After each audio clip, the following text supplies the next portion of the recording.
Thank you.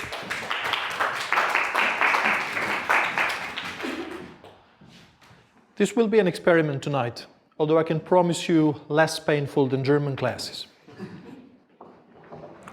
It will be about the street and about wild psychoanalysis and mostly about the music. And I thank you very much for coming. For years I've been saying to all of my friends and the people even I don't know very well personally, Berlin is the world capital of classical music. So that you've come in this large number after I've warned you that there will be music tonight, I'm really very happy about. We've talked about some of the things when it comes to Freud and the arts. And tonight, we'll talk about something that does not fit into this general image in any way. So this Mahler here is Gustav Mahler, the composer and the conductor. And I told you Freud couldn't care less. Music horrified him. Most probably at the moment when Gustav Mahler was the most prominent person in the Austro-Hungarian Empire, Freud never visited any of his concerts or operas. He didn't care. I would like to ask you at the beginning, and please let's try to be more interactive. I need your input now. Do you care about Mahler's music? Oh yes, thank you very much. I can relate to Freud. I think it's scary. What is scary? Music? Yeah. Mahler's music, or music in general?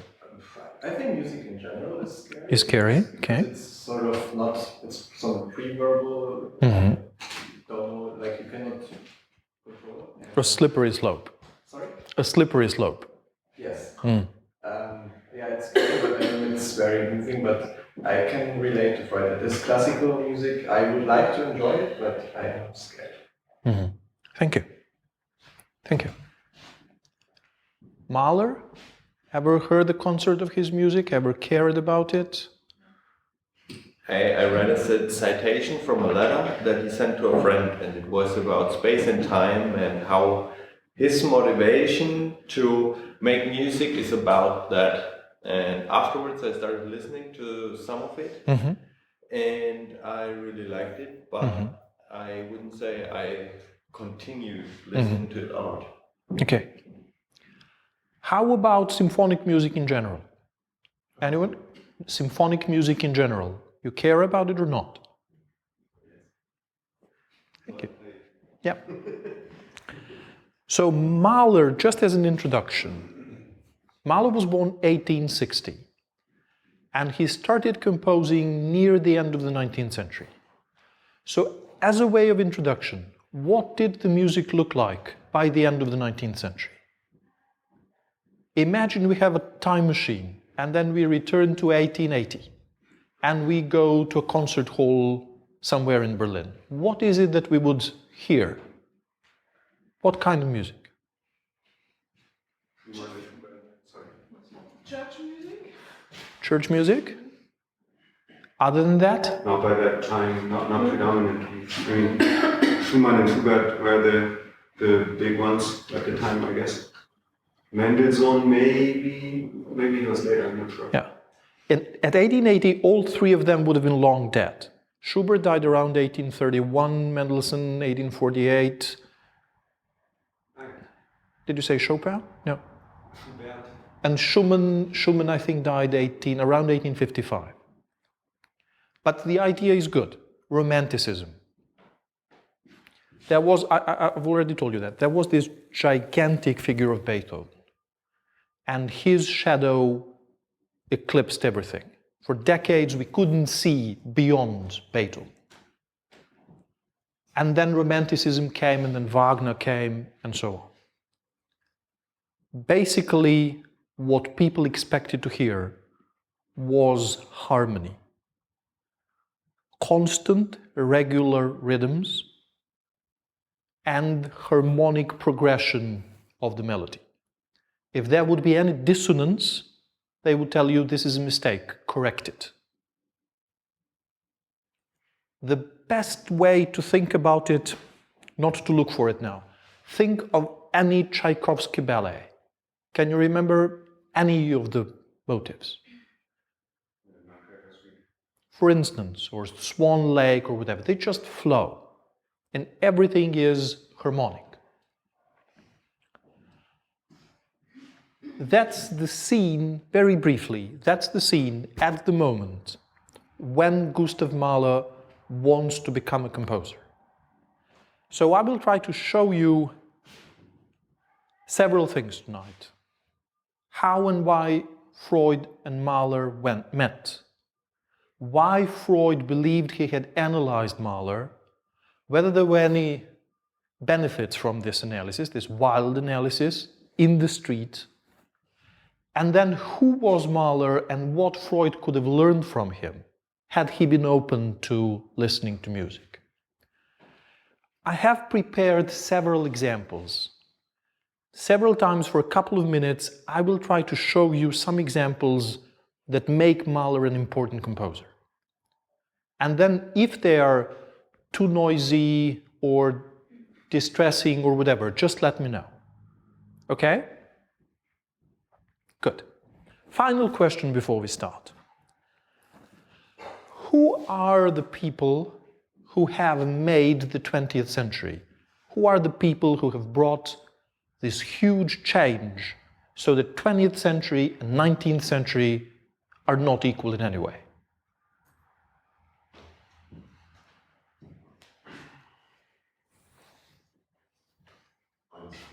Einstein, of course. With Einstein, the science has become completely different and natural sciences couldn't return to where they were. So Einstein is one of those who has made a revolution in the way we think and observe the world. 100 years after his first papers, we've grown up enough so that we can do experiments that prove he was right. It took us 100 years to realize and then experimentally prove that he was right. Einstein. Then? Sorry? Mid-19th century, the second half of the 19th century. Picasso. After the first paintings by Picasso, the first decade of the 20th century, the arts were not the same anymore. You can remember any of these paintings in your mind now? Cubism. The observation of people, of nature, whatever, was not the same before and after Picasso. Then? Henry Ford. Sorry? Henry Ford. Henry Ford? Oh, that's an interesting idea. Yeah, might be. That's an interesting idea. James Joyce. Yes. Next week I will try to show why I don't completely agree, but most people will tell you after Ulysses, 1923, the narration and the novel and so on have never been the same. Before and after Joyce, the language and so on were not the same. Next week I'll try at least to add a footnote to that. Then? Karl Marx. Marx died, if I'm right, around 1883, so didn't live long enough to enter the 20th century.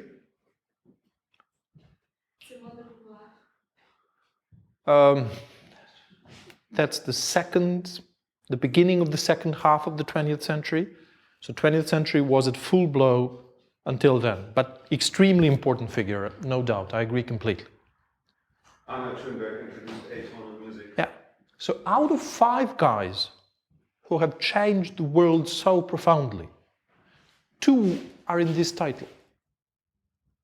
So we have Einstein for the natural sciences. Then we have Freud's introduction of the idea of dynamic unconscious. Some people, Harold Bloom, that was mentioned last week, call it the last myth of the Western civilization. Nothing was untouched by Freud. Then Picasso, then Joyce, and then Mahler as a mentor to Schoenberg. After and before Mahler, the music couldn't be the same. So these 2 guys, 5 of these 2, have spent one afternoon together. That's the afternoon we'll talk about today. Joyce, by the way, met with Jung. Jung treated Joyce's daughter, but that's another story. So this is just to remind you where we were. We are now with Freud and Mahler. We work with the favorites and the role, and next week we turn to the famous painter. This is the timeline. Again, Freud was born 1856, died 1939. And this is the house where he was born in the nowadays Czech Republic. Very soon I hope to show you why this photograph is important. Freud was a brilliant student, a brilliant child. I'm sorry you cannot see him here with a book in his hand, around 10 years of age, fluent in many languages, and so on and so on. This is Freud's study, as you can see it nowadays at the museum in London. And this is his collection that we discussed last week, more than 2,000 pieces, some of them 4,000 years old.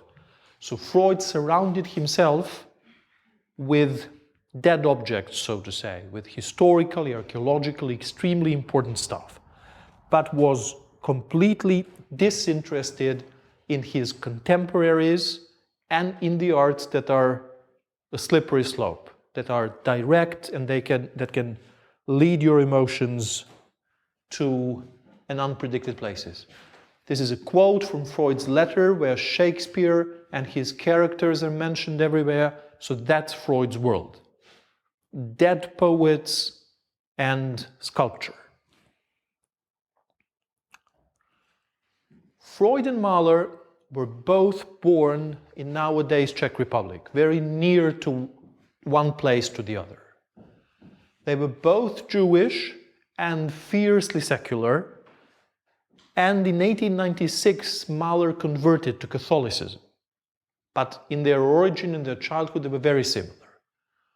Freud was just 4 years older, being born in 1856. Mahler was born in 1860. They both spoke German. That was their basic language of communication, although they used many other languages if needed. Freud's family moved to Vienna when Freud was 3 years old. Mahler was a student in Vienna as an adolescent and then lived there for 10 years, 1897 to 1907. Freud even treated, very briefly, Bruno Walter, who was Mahler's first assistant. If Mahler would be able to choose a conductor to replace him at a concert, it would always be Walter. They were personal friends. Walter later on wrote a book about Mahler and so on and so on. And it is impossible that Mahler was not aware that Freud treated Walter. They lived within a walking distance from one another, and Mahler was at the opera every day. If you've ever been to Vienna, the opera is on the ring, and Freud, it would take a walk of probably 15 to 20 minutes to come to the place where Freud lived, but it's not a long walk. They've never met. Mahler never felt it would be interesting to meet Freud. Freud, for the best of our knowledge, never visited a concert conducted by Mahler. So Mahler was born 1860. Look at the house. Seems like very similar to me. In this house, Mahler family lived. 14 children all in all. I think 5 of them survived. The family lived upstairs, and downstairs was a pub. Mahler's father produced alcohol and was a pub owner. Mid-19th century. Mahler lived in Vienna for the most important part of his creative career, and then he moved to New York. He lived disastrous 4 years in the US, and then returned to Vienna simply to die. Spent the last several days of his life gravely ill, transported, so to say, from New York to Vienna simply to die there. This is Mahler, very small. I'm sorry that you cannot see it clearly. This is a score. This is music here. A legend has it that when he was 3 years old, he was in the synagogue and he interrupted the ritual and demanded his favorite song to be sung. He didn't like what they were singing, he wanted his preferred song. At the age of 4, Mahler wrote his first composition. It was a funeral march with an introductory polka. So it's difficult to imagine a 4-year-old child composing, isn't it? And we have just several examples in the history of music of this level of prodigy.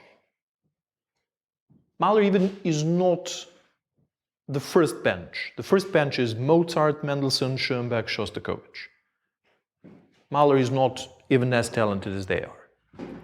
But what's very important to note, at this time, 4 years old, or the legend has it 4 years old, he already has this unbelievable irony in him.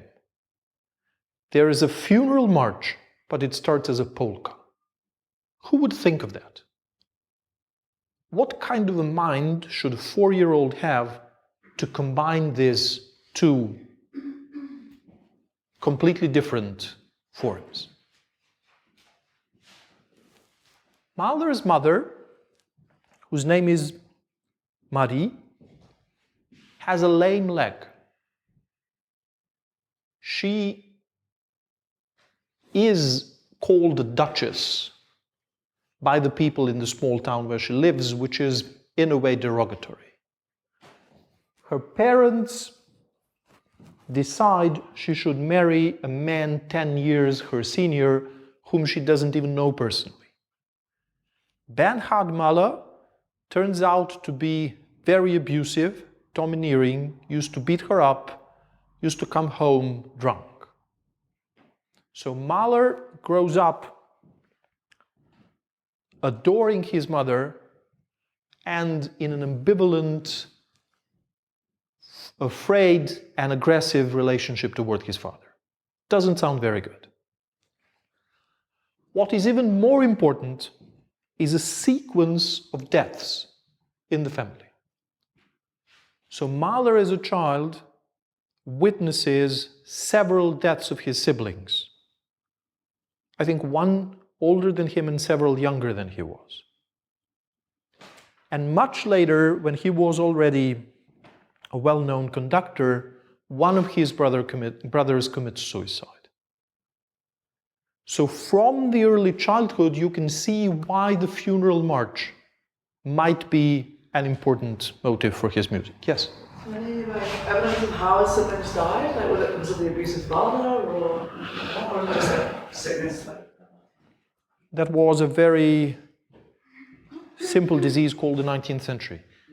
No antibiotics, no soap, no hygiene, no nothing. So everywhere around Central Europe, children were dying very, very easily and frequently. Yeah, no. As far as I know, no evidence of that. So Mahler becomes a student in Vienna at the age of 16. He's extremely talented, so he's accepted earlier, and someone pays for his studies. There is a rich guy in the nowadays Czech Republic. His father takes young Mahler to play for this person, and then he decides to pay for the studies. He is studying composition and piano. From the very beginning, people say he plays excellent piano, but that's not his strongest side. His imagination and his composition talent is what stands out from the very beginning. At this time, Mahler's heroes are Bruckner, whom he meets in Vienna, and he tries to learn from him as much as possible, and Wagner. At the dispute of the more classical Brahms and more revolutionary Wagner, Mahler is for the revolution, always for the revolution. He realizes, in a way just like Freud, that he's poor and the way for him to survive is to become a conductor.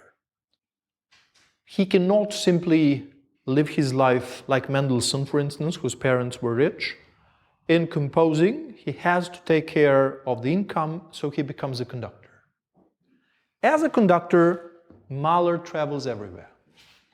So he is the second assistant conductor, then the first assistant conductor at various cities around the Austro-Hungarian Empire and Germany. By the end of 1880s, at the age of 28, he becomes the principal conductor of Budapest Opera and stays there very shortly. There are several reasons for that. He was very young, and that was a very high achievement. Budapest was the second most important city of the empire. But Budapest, at that time, I believe I mentioned that to you, was known as Judapest. Anti-Semitism was strong. Mahler, being a Jew, had problems because of that. And then the second problem was the premiere of his first symphony. So Budapest, around this time, Mahler is 28 or 29 years old. Budapest is the place where his first composition will be played. Just let me show you these drawings. From his very early age, Mahler has been a person to be immortalized in dozens of caricatures. Afterwards, in Vienna, they will publish his caricatures all the time. As Mendelssohn is believed to be the first proper conductor, Mahler is the first star conductor. So you can see his movement. You can see how passionately, how dramatically he's conducting everything. Mahler is not just beating the rhythm. Mahler is telling his singers and his players all the details, everything. He's the first tyrant conductor. Before him, it might happen that the first violin takes the role of the conductor. There were some prominent conductors, but no one was a rock star. Mahler fires people from the orchestra, hires better singers. One cello player told him in the rehearsal, "I cannot play a single note while you're looking at me." He's a man of iron will. He's a man of utmost standards. He wants perfection only. And he fires everyone who cannot give him perfection. So some of these, I hope you can see here. Budapest hires him as an up-and-coming conductor, and in the middle of his season, he decides to share with them his Symphony No. 1. Here's a caricature published in a Budapest newspaper after that. This is what Mahler conducting will give you if you go to listen to his symphony. This is like a zoo, like a bestiarium coming out of the tube.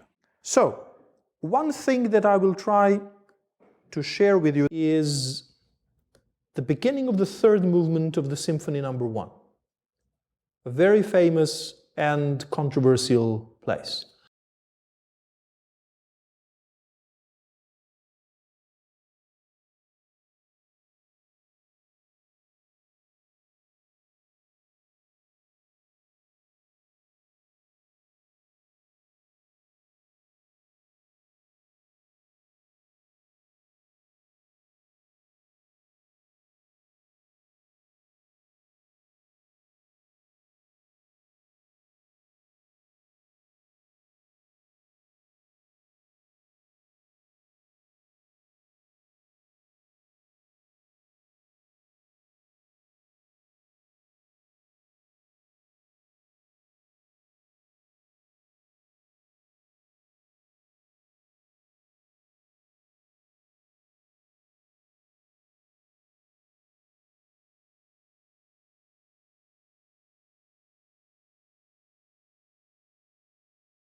Okay, unfortunately we cannot listen to it until the end.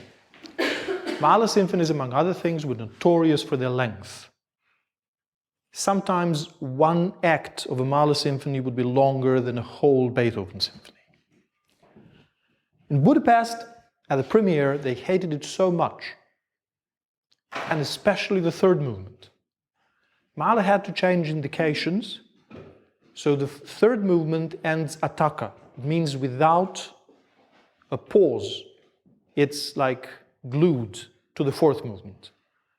Otherwise, there would be so much booing that the fourth movement would not be possible to begin. Why? What do you hear in this that is to be hated? What's so awful in this music? There's a Jewish folk song. There is a Jewish folk song, yeah. He turned it into minor. So one thing that's to be hated, just a second in return, one thing that's to be hated, there is a folk song inside of a symphony, and that is impossible to see. Look at anything before Mahler, this does not exist. Symphony music is sublime, ethereal, metaphysical, whatever you will, but no folk songs. You can have folk songs outside of symphony, that's okay, but not inside. Point number 2, it's Jewish. It's openly Jewish, so to say, in the center of Budapest. Who is a famous Jewish composer before Mahler? What is a famous Jewish... Sorry? Tchaikovsky is not before Mahler. And is he Jewish? You mean Rachmaninoff? Mendelssohn, whose family converted, so he's Mendelssohn Bartholdy. No Jewish motives in Mendelssohn. Where are they in the history of classical music before Mahler? Okay, so one thing folk music, another thing Jewish folk music. Then? He turned it into minor from original major, and yeah, it's another funeral march. Yeah. It's a canon in the beginning. Like I noticed the lowest instruments of all three groups of instruments played the canon. Yeah, just step by step. What is the melody at the beginning of the third movement? Sorry? It sounds like a funeral march, but which melody is it? Have you ever heard it before? Isn't it like Jacques? Exactly. Isn't that the Jewish folk song we were talking about? No. It's probably originally a French song, a sort of a lullaby, that is then sung in German and many other languages. That is in a major key and should sound very nice. You remember it from your childhood? Or singing it to your kids, or when you were a psychologist in a kindergarten or whatever. So, a nice, comforting children's song is converted into a funeral march. And then this perversion that no one allows around that time is being transformed into a Jewish folk song. After a funeral march, the song sounds very cheerful, the folk song.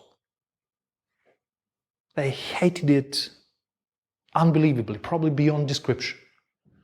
Mahler's only season in Budapest. Johannes Brahms would travel to Budapest saying, finally we can hear a good Don Giovanni. But Mahler goes as far away as Hamburg. How much they hated him. But what might this mean? What might be the idea? Why did he do this? Why Frère Jacques in a funeral march and then into a Jewish folk song?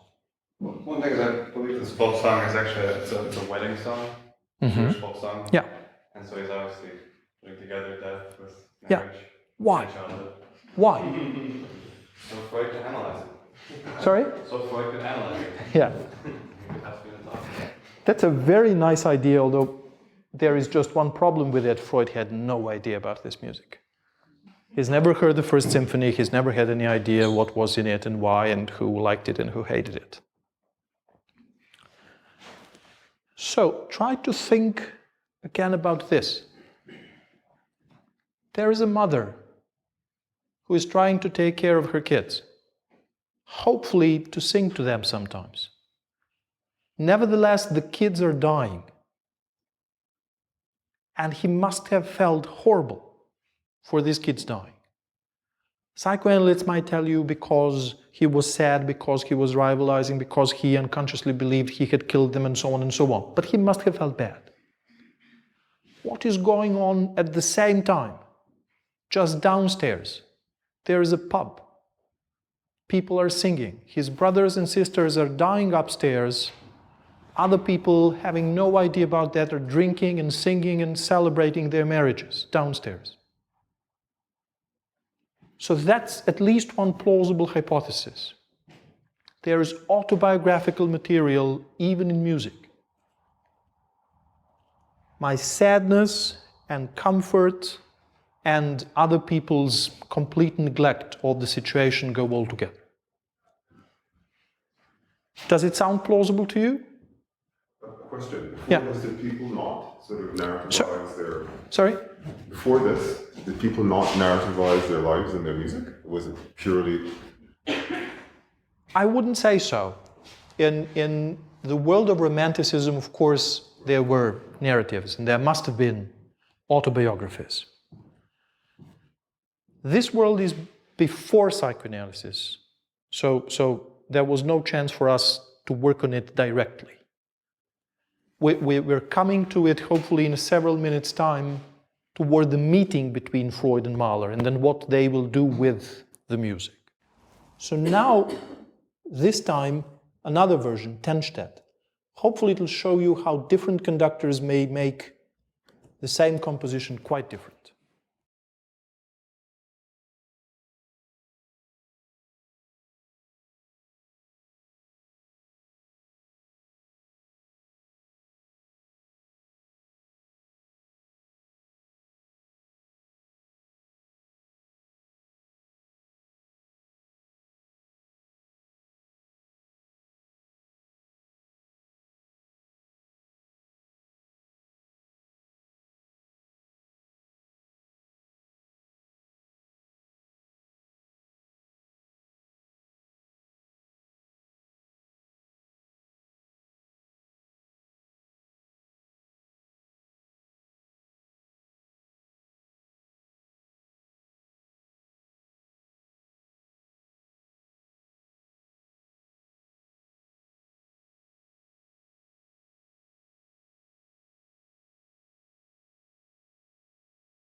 Does it make any sense now when you listen to it with this idea in mind?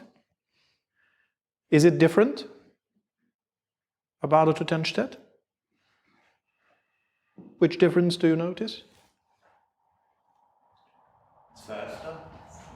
This one? Yes. Mm-hmm. Any other difference?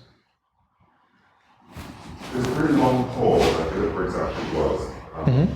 A really drawn out pause between one sort of tempo and another. Slow and fast. In Tenstedt now. Yeah. Yep. No, I was actually going to question, I was going to answer yours first though. You said that, I can't remember what the technical term was, but between the third and fourth movement where he stopped, where he cut it out. Like, how often or for how long was he playing? Because people hated it so much. How many opportunities did he get? In Budapest, very few. I mean, until the end of his life, all of his symphonies were played just a couple of times. He was never a popular composer. He was too revolutionary for that time. So, Mahler in the 1890s is a conductor, a prominent one, who cannot compose for several years. He starts his Symphony No. 2, later on named the Resurrection Symphony, writes several movements and cannot finish it. He's in Leipzig. His boss there is a very famous person, Hans von Bülow, and Mahler plays his symphony to his boss on the piano. And after a couple of minutes, von Bülow does something like this and says, "Please don't play this noise anymore." And he cannot stand Mahler's music. And Mahler cannot continue composing for several years. He's very ill, he has many health problems. Von Bülow dies, there is a procession, they play church music, Mahler hears a motive, runs, does not stay until the end for the funeral, runs to his office and starts composing the final movement of the Second Symphony. So the death of a person who in a way killed his enthusiasm was needed in order for him to continue. This is how psychologically problematic all of this was. He's an avid reader. He knows everything about physics. Later on, people will testify that he understood the theory of atom very well. Freud will say after this meeting that he understood psychoanalysis exceptionally quickly. He was very deeply into Dostoevsky and things like that. But I would like to share with you a couple of minutes of what I consider the high point of young Mahler.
I'm sorry that we cannot listen to music properly. It would make us stay here until midnight, at least.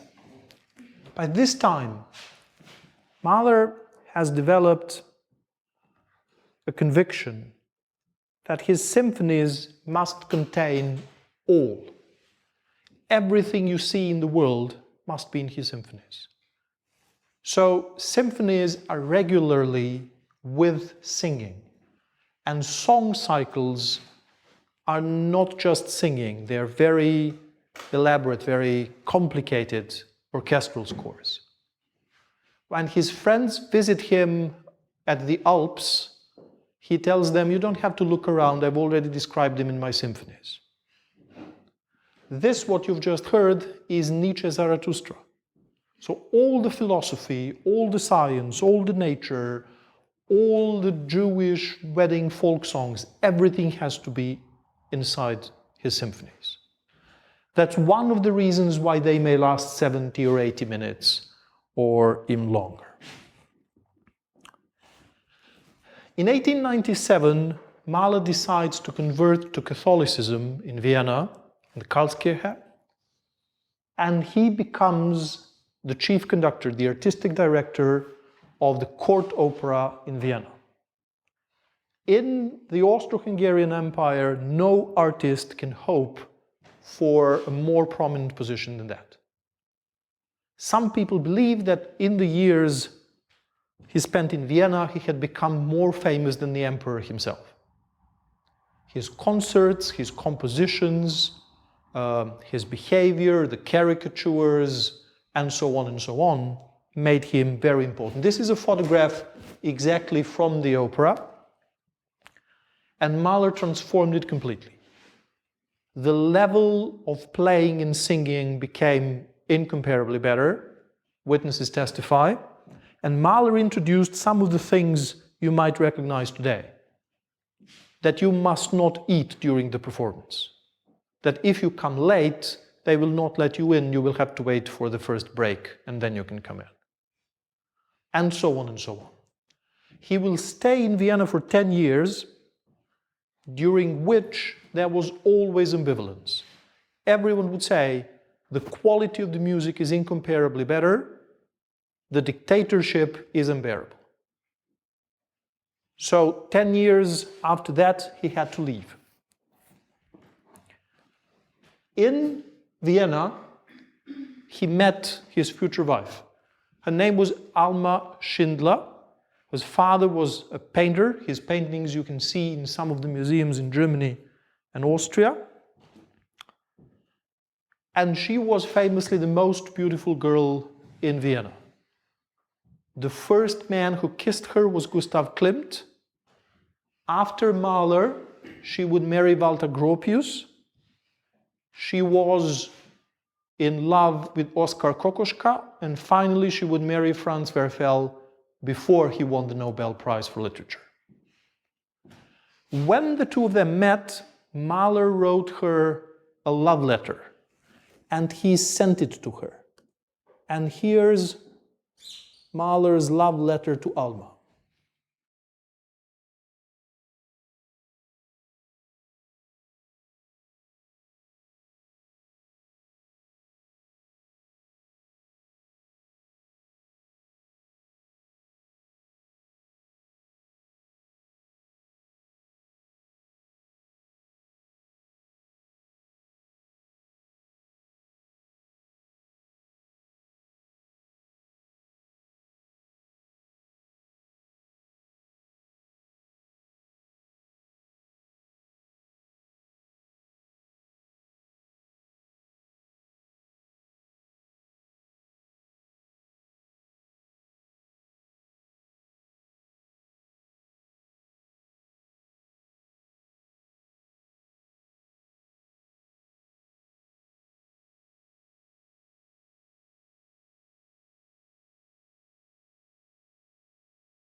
If you know one piece of music by Mahler, It's probably this one.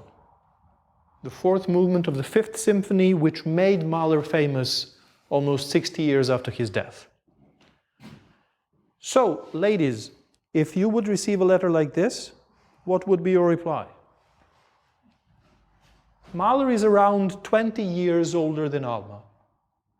He is in his early 40s, she's around 20. She wants to be a composer herself. And one talented composer of the time, Alexander von Zemlinsky, is her composition teacher. He also falls in love with her. She goes to the opera to watch Mahler conduct. She likes him as a conductor. She writes in her diary, I don't like his compositions at all. As a composer, he's rubbish. Very short period of romance, and they decide to marry. And he sends her a letter which says, you, however, have only one profession from now on to make me happy.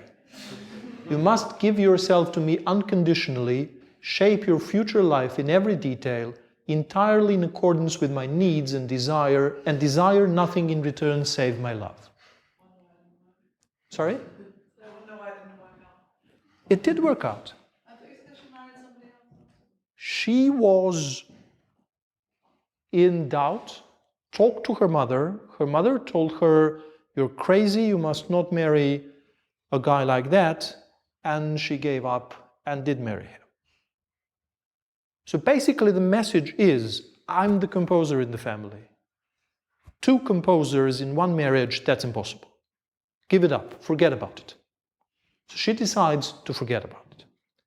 There is a long, controversial feminist narrative about that, and I'd rather not go into it. Mahler and Alma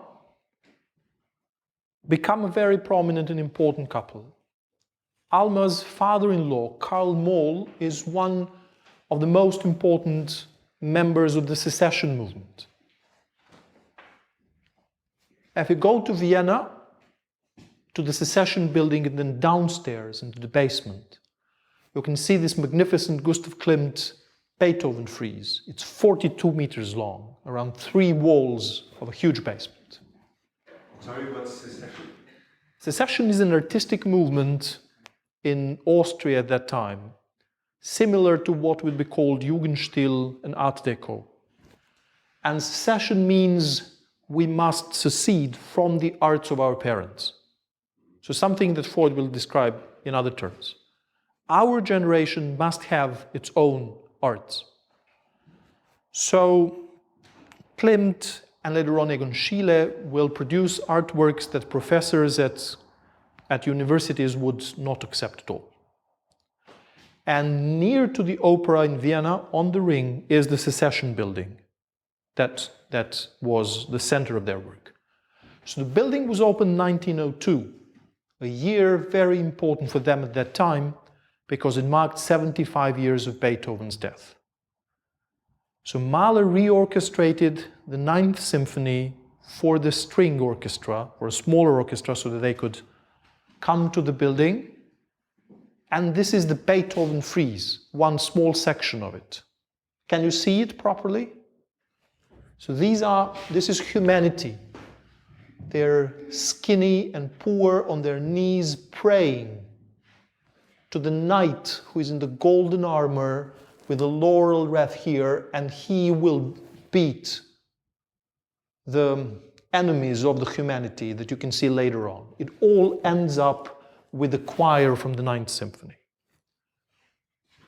But this knight here is Mahler. He is the hero of the young revolutionary artists in Vienna at that time. A very small group of people understands his music and they are extremely loyal to him. He is their hero. That's how important he was. At the same time, most probably Freud does not even know that secession is going on, that Klimt exists, that Munch was there, and nothing of that kind is interesting for Freud. Before the day of the wedding, there is a party at Mahler's apartment and Alma comes to visit him. His sister is there. He's living with his sister for years at that time, and many of his friends. And the two of them go to another room and lock the door and stay there together for a very indecent amount of time. And Mahler is desperate because he would very strongly like to, but he cannot make love to his future wife. Something is not good. Then several days later, they are alone and they make love, and Alma writes in her diary how happy Mahler was that he was capable of making love to his wife. They get two daughters, both of them similarly named, Maria Anna and Anna Justine. Maria is the name of Mahler's mother. Justine is the name of his sister. So this is Mahler with his two girls. By all accounts, for the time that he could devote to the family, he was a very loving and engaged father. He had tours, he had concerts, he had rehearsals, but when he was with them, he was very devoted. The first years of the 20th century, and Mahler's music becomes very tragic. He composes a song cycle entitled Kindertotenlieder. So now the deaths of children will become explicitly the prominent motive in his music. Alma is telling him, she claims, "Why are you doing this? This will bring us bad luck. Give it up." More or less in the same time, Mahler composes his famous Sixth Symphony, which is called the Tragic Symphony. In the last movement of the Tragic Symphony, destiny makes three blows, hits the man, the hero of the symphony, 3 times, and by the third time, he is broken completely. I will show you just the very end of the symphony. Personally, I believe even if you don't hear it and just look at Abbado's face, it will all be clear.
Just a brief note about Abbado. One probably of the most cheerful, the happiest persons you will see on the stage. A person who enjoys music more or less more than anyone I've ever seen on stage. You can see him here, you can see the expression of pain on his face.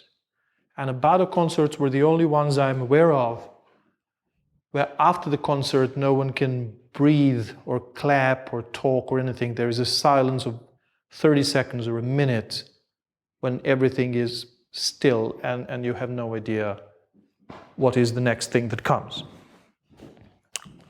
About Mahler. Whatever you may think about this music, Mahler is not the hero of the music. He is the all-powerful conductor, director, everything in Vienna. The world of Vienna, the artistic world of Vienna revolves around him. He is the man of gold will. He wakes up 5 o'clock every morning, swims in cold water, and so on and so on.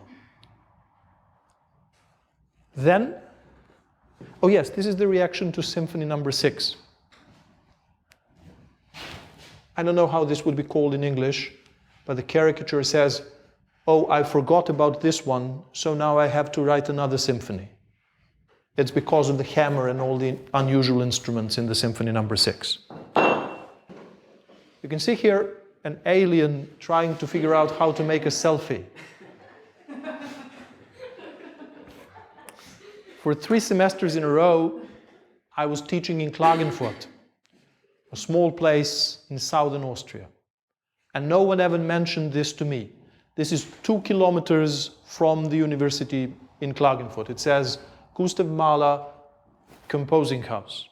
So Mahler used to spend several of his summers 2 or 3 kilometers away from Klagenfurt, had a summer house, and then he would climb 750 meters that I had to do in snow this January to this very small house, which didn't look like this at that time, where he would compose for several hours uninterrupted. There would be just nature around him. A very beautiful view of the lake, and then birds and trees. So Mahler spends his summers there, 1901 to 1907. 1907, Mahler has to, I call it abdicate, to leave the opera. So he signs a contract with New York and leaves Vienna. A fateful mistake. Then, downhill by the lake, in the middle of July, over a couple of days' time, his elder daughter dies of diphtheria. And Mahler is completely crushed. The girl is 5. He adored her. He was the only person allowed in. This was his space for composition, and she might interrupt, no one else. So they haven't slept a night. She dies in the morning. A doctor comes and he says, let me check up your health condition. And he starts listening and he discovers a fateful heart condition. And it is obvious at this moment, Mahler is 47, that his days are limited. He goes to Vienna, and specialists tell him that he must avoid more or less everything he likes most. Hiking, swimming, any effort, probably conducting. And he cannot imagine his life without any of these. Now some people say these are the 3 blows of the 6th Symphony. Just happened after the symphony. But after the summer of 1907, nothing is the same anymore. Mahler gives up Austria. He then spends his summers in Tyrol, in what is now northern Italy, and he spends the concert seasons in the US. In the US, nothing is as he knows it. There are boards and CEOs. They come to his rehearsals, and when he discusses a passage with the pianist, they tell him, this will not be counted as your working time. One of the ladies who is on the board tells him during one rehearsal, I think the tempo is too slow here. And the dictator of Vienna now becomes an employee in New York. They don't understand European music, they don't understand his ideas and his manners and so on and so on. So he suffers his time in the US. Freud, I remind you, realized immediately and never returned. The composition the last composition he finished is his Symphony number 9. Number 9 was finished and then orchestrated during his last winter in New York when he was capable of working, the winter of 1909 to 1910. It's unfortunately too long for us to listen it whole. Immediately before number 9, Mahler finished a song cycle, Songs of the Earth. And the last of these songs is entitled A Farewell. And many musicologists believe that number 9 is also about death and dying and how we will part. I would like you to hear bits of the beginning of the third movement and the beginning of the fourth movement, just for the contrast.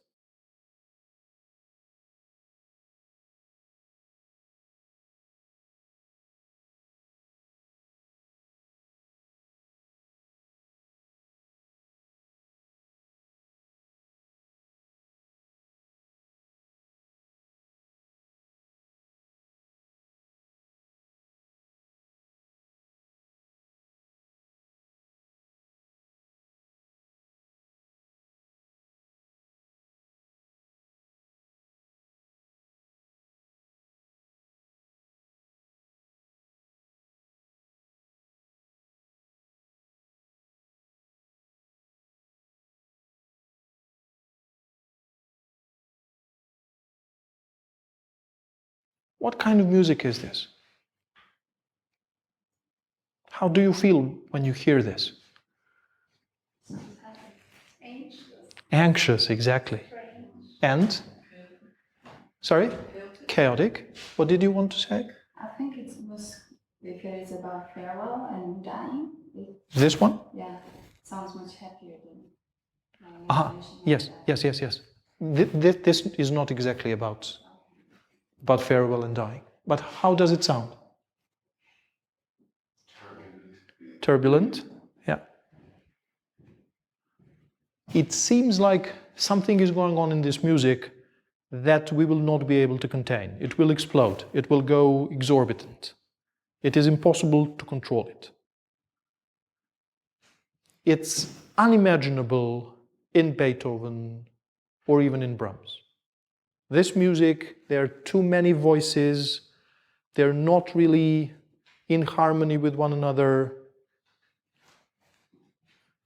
What do you think the audience felt when they've heard it for the first time? I'll tell you one part of the secret. It was played for the first time in 1912.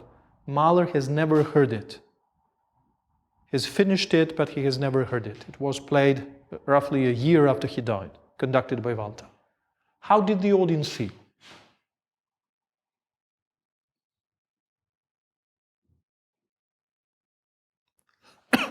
In Vienna, there are a couple of people who like this music. The secession painters and so on, Arnold Schoenberg and Alban Berg. For them, this is the beginning of music. This is where the music should begin. And this is where the new school in Vienna will continue. Now, I will play just the last couple of minutes of the symphony, just so that you can see how it finishes.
How does this one sound?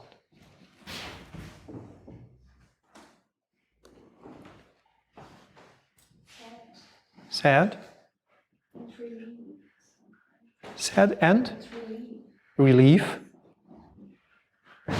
It's peaceful. The ending sounds similar to the ending of his song, Ich bin der Welt abhanden gekommen. Very similar. Mm-hmm. Then? Harmonic. Oh yes, incomparably more harmonic than the third movement, yes. Any other impressions? I thought they did a goodbye. Like two people who would say goodbye to each other. Mm-hmm.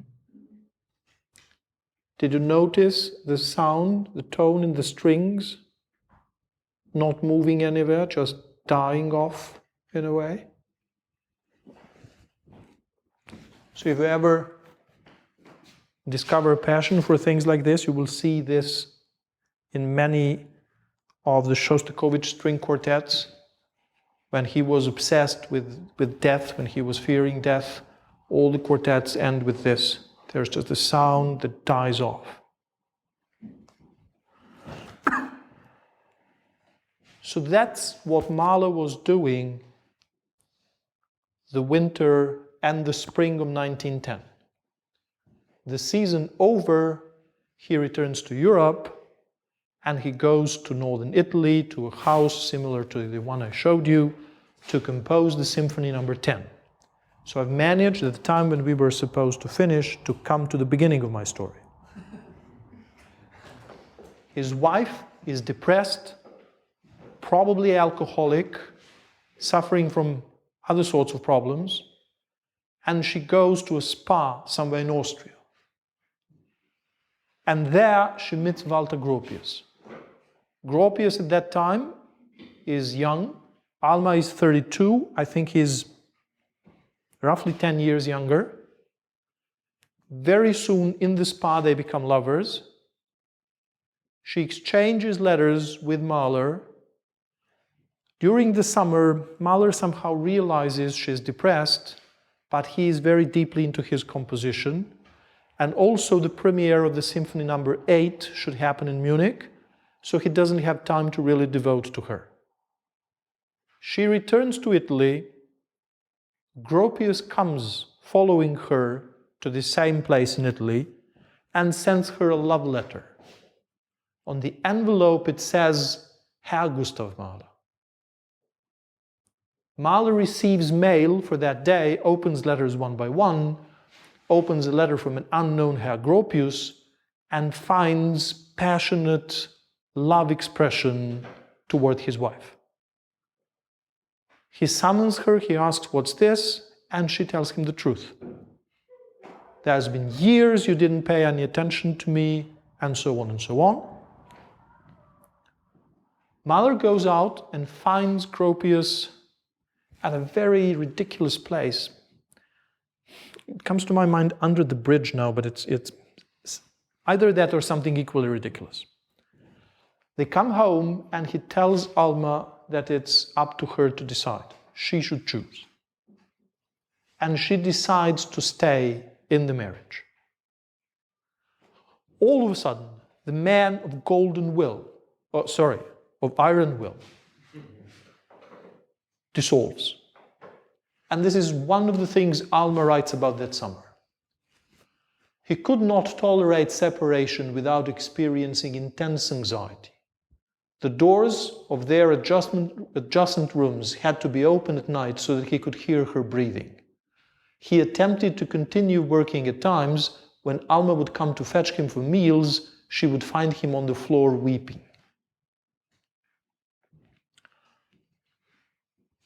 All of a sudden, he discovers her compositions from 15 years ago and wants to publish them.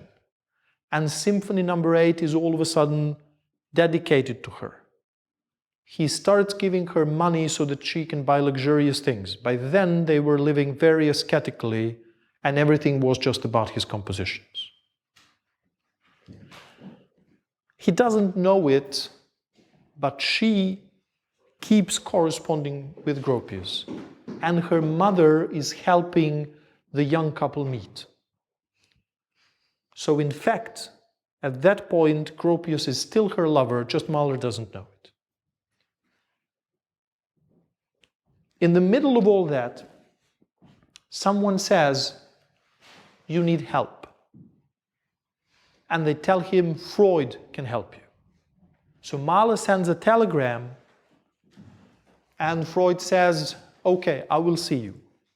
At that moment, Freud is in Holland, in a place named Leiden, 1,200 kilometers from the place where Mahler is in Italy.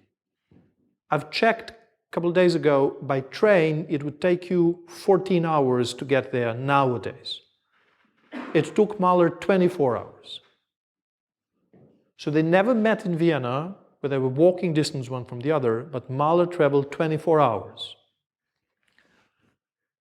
to a Dutch town whose name associates suffering, like his Via Dolorosa. Before that, we have witnesses who claim Mahler wouldn't say anything about psychoanalysis before his wife because he thought psychoanalysis to be completely connected to sexuality, and that was not something to be discussed in decent households. Now, Freud says he couldn't reject someone like Mahler, someone so prominent like Mahler. So, okay, I will see you even if it's my summer vacation. To this, Mahler replies, sorry, I cannot come. Then a couple of days later, another telegram from Mahler. Freud says, okay, I will see you. Mahler cancels the second time. And then he only comes the third time.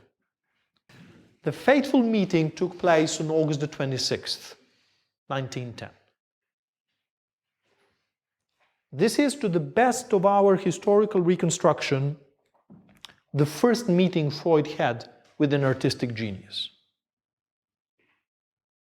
They met for 4 hours, they walked around, so it was psychoanalysis in the street. No setting, couch, privacy, and so on. We don't know whether they had lunch together or coffee or just walked or were sitting in a park. We don't know these details. Then Freud said, I have to return. He had to take a train or something to return to the small place by the sea where he was spending his summer holidays with his family. Mahler, 24 hours traveling, 4 hours walk, returned immediately to the train station, took another train, and traveled for another 24 hours to return to Italy. That's the kind of a guy he was. Over the years, Freud completely forgets about this, and he most probably never considered the story relevant enough to publish anything about it. Mid-1920s, he has a very prominent patient, Princess Bonaparte. A couple of weeks ago, in the Library of Congress, I found letters from Sándor Ferenczi to Bonaparte. All the letters starting, he addresses her with Your Royal Majesty, Princess, Your Highness, and so on and so on. So she was extremely distinguished. She was the wife of the Greek king at that time. So in the middle of one session, the princess asks Freud, is it true that you analyzed Mahler?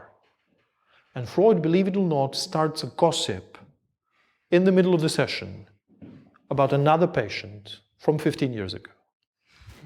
So that's our basic source of information about this. Historically very inaccurate. Freud, among other things, claims this happened in 1912. By 1912, Mahler was long dead. Another point, 1935, Theodor Reich. Probably the first psychoanalyst who wrote about music. But these papers are not, I think, very influential today. Sent a letter to Freud and asked him, is it true that you have analyzed Gustav Mahler? And Freud sent him a letter, replied, and sent several sentences about all this. And then finally, there is a very unreliable source of information, and this is the diary and reminiscences of Alma Mahler. in all of these, you can see that Alma is the central figure. She probably was so narcissistic that she describes everything so that the limelight is on her. And so we don't know how true what she writes is. But based on these three, we can conclude the following. So Freud wrote to Reich, I once analyzed Mahler for an afternoon. So now that's the guy who wrote a paper against wild analysis. Freud would never tell you if you analyze someone for an afternoon that deserves to be called analysis. That's a walk and a chat and something like that, but analysis it is not. Freud was impressed with the complexity of Mahler's personality. And he wrote something like, it was as if you would dig a single shaft through a mysterious building. So it was short time, an incredibly complex person, so they managed to understand just bits and pieces. Freud described Mahler as a genius, as everyone else who met Mahler did, and then added, but curiously ape-like. Among other things, Mahler had, probably through identification, the same gait his mother had, as if his leg was lame, as if he couldn't use his left leg, just like his mother couldn't. Despite the complaints of Alma Mahler, Freud concluded Mahler had been a normally potent man with strong Oedipal strivings and idealization of his mother. So that's one contribution to the discussion of whether Mahler was impotent sexually and extremely potent musically. This is what Freud did, and he seems to have been proud of this. Freud told Mahler first that he should not be afraid his wife might leave him, and especially that she would never leave him because of the age difference. He believed that exactly was the reason why she married him. Her father, Schindler, was a painter, and Freud believed the profession of Alma's father and Mahler's last name was one source of attraction. So, as I believe I tell each generation of students, always inquire about your patients' names. There might be something very strong, unconscious about the choice of names. Another point, Mahler was more or less the age of Alma's father. Alma's father died when she was 13, and Freud believed in her marital choice she was reenacting the love toward her father she had in her childhood that was traumatically disrupted. Then, as they walked, Freud said to Mahler, the only thing that I cannot understand is how come you didn't marry a woman whose name is the same as your mother's name?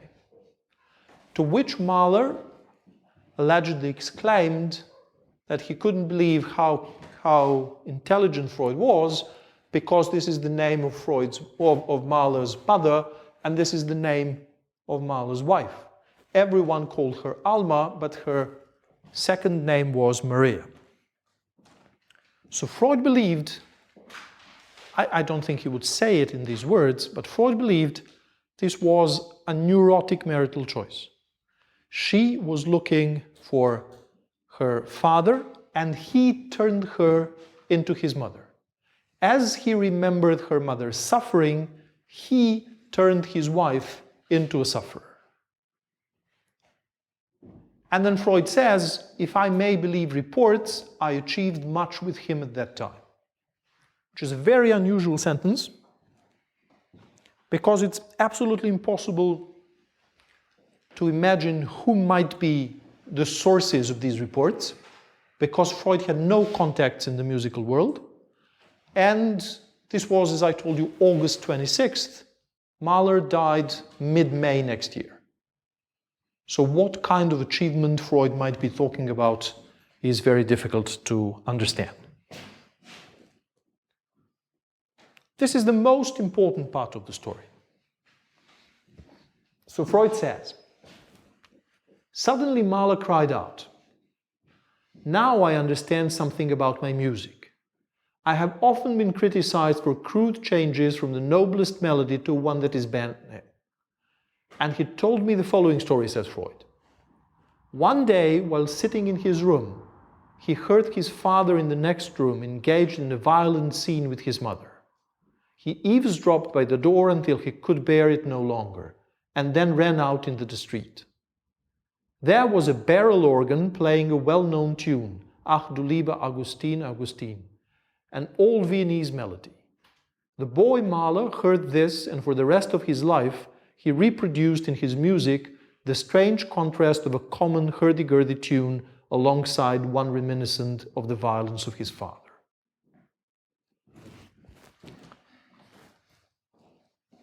That's the deepest Freud has ever been into music. Many people doubt that this is true.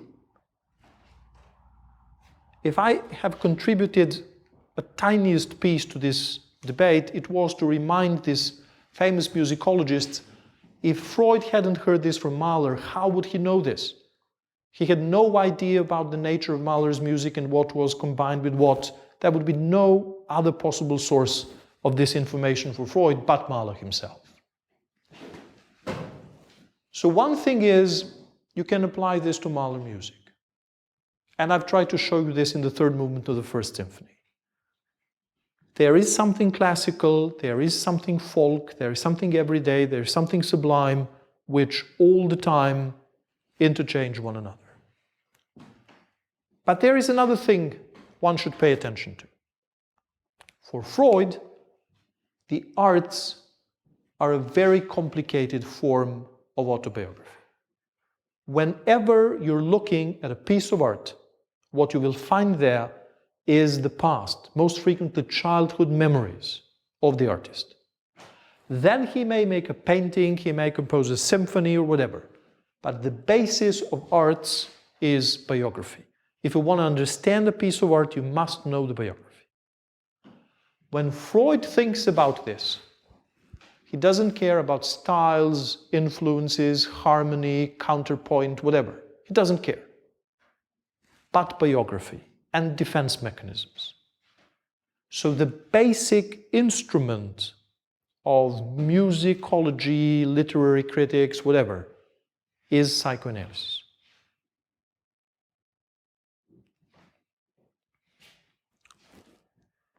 Mahler returns, travels 24 hours, all the time he writes letters and poems to his wife and sends her telegrams. One point that confirms Freud's conclusion is that in what he writes to her, the word hope repeats. It seems he returns hopeful. He's back on August 27th. He spends several days in Italy before going to Vienna and then Munich to finish the rehearsals for the premiere of the 8th Symphony. These are the moments when Alma finds him on the floor weeping. So there's hope, but not everything is settled down. This is the manuscript of the 10th Symphony. Is it possible to see from the back? For you to live, for you to die. These are the exclamations in the middle of all this. And here's Almshi, the name he used for his wife, the affectionate way to address her. So all of a sudden, she's so central, she's so important. He wants to live for her and to die for her. So there is the publisher who says something, who expresses a doubt about the quality of Alma's compositions. And Mahler is enraged because these are the compositions of highest quality. All of a sudden, 15 years after he banned her to work on that. This is again in his handwriting in German. The devil leads me in a dance. Madness seizes me, curses. Annihilate me that I may forget that I am, that I may cease to be. This is what he writes in the score. he goes to Vienna, he goes to Munich, from Munich to France and to the States. Over the next several months, he's so ill he cannot continue working on this. May next year, he's dead. For the next 50 years, no one hears this music. There are several persons who try to finish the symphony. The first movement is more or less finished. The next 4 movements are sketches. So in the middle of the World War II, there is a guy, I think in the US, a very enthusiastic guy, who writes to Shostakovich, would you please finish this symphony? 1960 or 61, someone named Derek Cook finishes the first movement. They play the first movement for the first time in 1961. Then now there are several versions of it. What I would like you to hear is the version by someone named Rudolf Barschai. Barschai was a viola player in the famous Borodin Quartet, and as you can see here, Barschai to the left, Shostakovich to the right. So Barschai did the orchestrations of some of the Shostakovich quartets, and Shostakovich approved. This means Barschai must have been highest class if Shostakovich approved. So Barschai managed to finish the 10th symphony, and this is his version. I'm showing you this one because I think it's the sharpest, the harshest, the strongest one.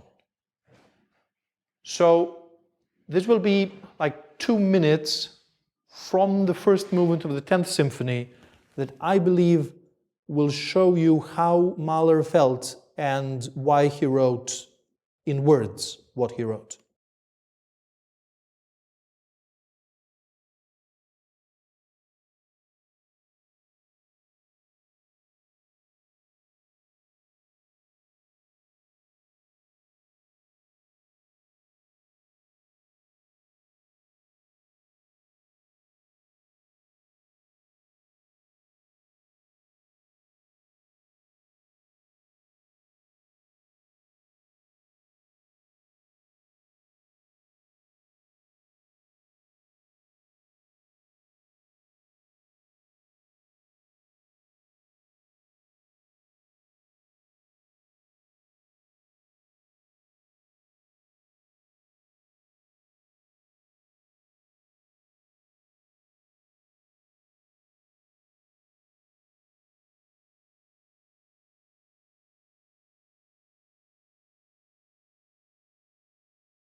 So, what was this?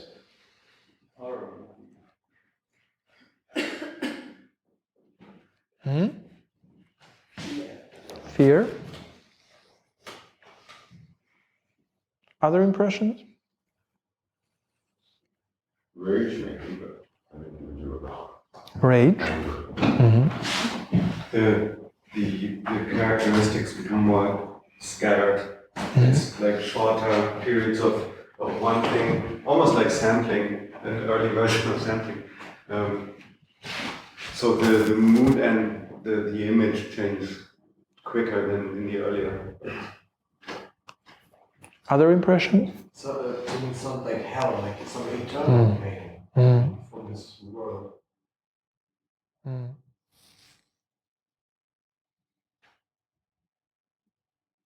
Other ideas?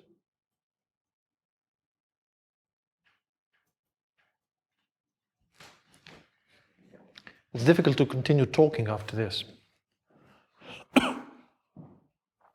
The first time I came to Berlin was for a concert on the day of 100 years of Mahler's death. Claudia Bada conducted this in the Philharmonic. I don't think I will ever forget it. In terms of talking about it, from the perspective of psychoanalysis and biography and so on, I think particularly this cold sound of the trumpet in the end testifies of an anxiety that is so sharp and intense that it somehow cuts you into pieces. I don't know whether you had the same impression. But I think if that was the aim, Mahler did describe in the music how he felt, why he was crying, why he was weeping on the floor.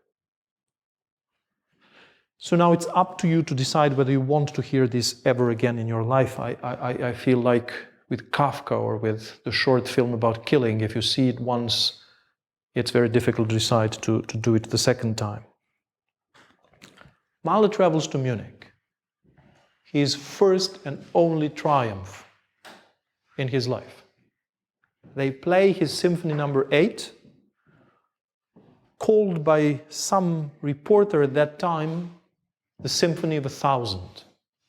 It requires a huge orchestra, several soloist singers,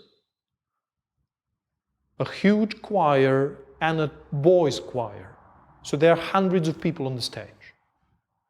It lasts around 80 minutes.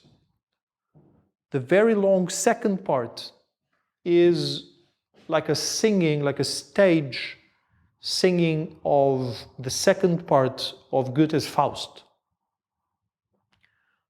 It's the combination of everything that's complicated and complex. And if you ask me, I would never expect success at this place. The ovation lasts for half an hour. All the children from the choir come to him to hug him. Thomas Mann is in the audience and writes later on, "This is the only true artist of our time." When he writes Death in Venice, the hero of the novella is, what's his name, do you remember? Gustav. And he's a composer. So even this, probably the most important artist of the German 20th century, is idolizing Mahler. So I'll show you just the beginning, and that's the last piece of music for tonight, just the beginning of the 8th Symphony, a minute, so that you can hear how strange it is.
So what kind of music is this?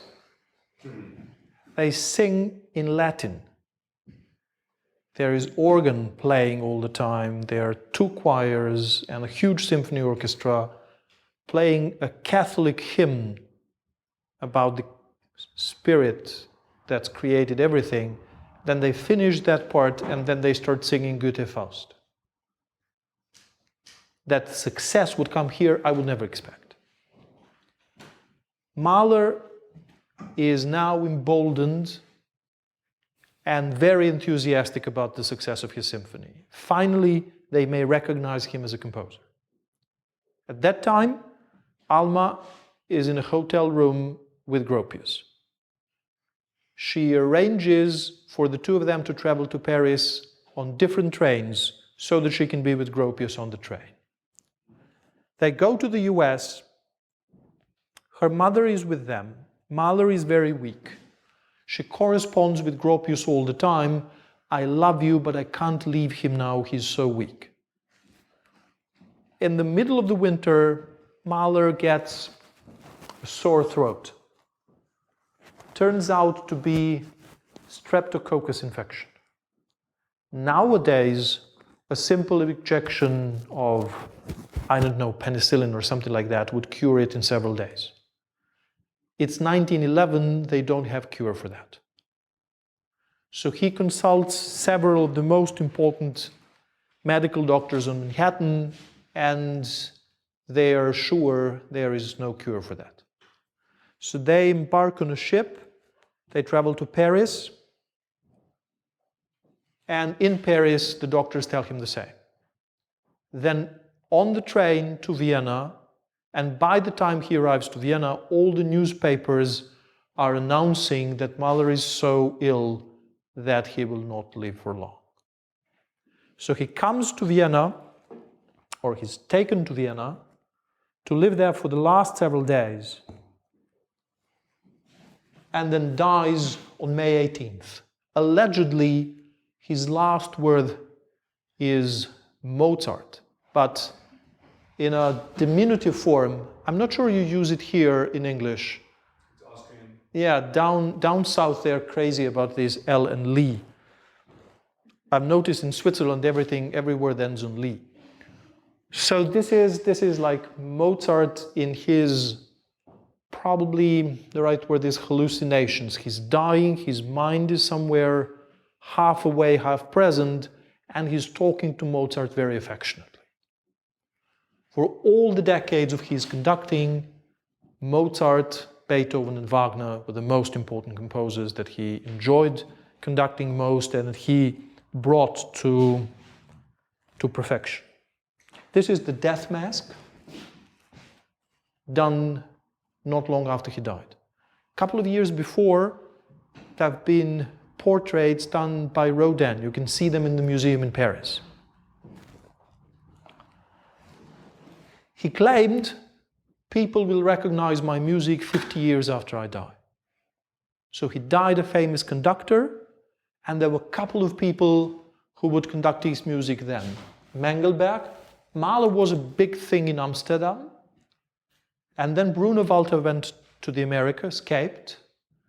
And it was only with Bernstein in 1960s that it started. Nowadays, Mahler might be the only composer who could eclipse the fame and reputation of Beethoven. If orchestras play cycles, so all the symphonies by a composer, this would be a couple of names, but Beethoven and Mahler would be the first two. Recordings and huge amount of interest in general audience, probably more so than in any other composer of classical music. Freud never thought he could ask Mahler anything. For the best that we know, Freud never thought, okay, if he's a genius, then might there be anything I could learn from him? I'm trying to imagine Freud who would hear the third movement of the Ninth Symphony. Freud, so deeply grounded in the 19th century, would he be shaken by the third movement of the Ninth Symphony? Would he realize that the world of Kafka and of later on Shostakovich or whichever artistic genius of the 20th century you will, would come. Freud lived up to 1939 and most probably never felt that the world was developing in this direction, in the direction described in the third movement. Several months after Mahler died, his wife received a bill from Freud, and he charged her for these several hours walk the price of several sessions that he charged at that time. And that was the only communication he ever had with her, and had not Princess Bonaparte asked him in the middle 1920s, he maybe never would have mentioned this meeting. Alma, in his reminiscences, writes that Freud said to Mahler, "I know your wife," which is absolutely impossible. So, that's the end. I apologize to you that we've stayed so long. And what makes it worse, we didn't hear any of the compositions properly from the beginning to the end. The next week we turn to Freud's equally brief meeting with Rainer Maria Rilke, and we wonder what this might have meant. Freud will this time write a paper about it. And I thank you and I hope you survived this, and I'm happy if you have questions.